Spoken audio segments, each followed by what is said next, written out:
When I first began running, I couldn't hardly make it to my mailbox.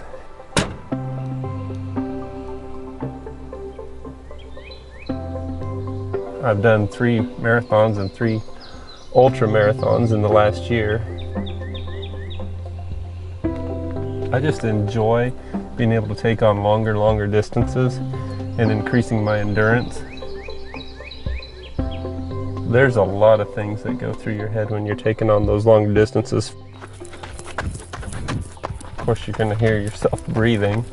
You're going to hear your feet as it hits the rocks. I guess there's times where you just kind of get into a hypnotic state. It's just calming to get away from the world, to get away from your work for a little while.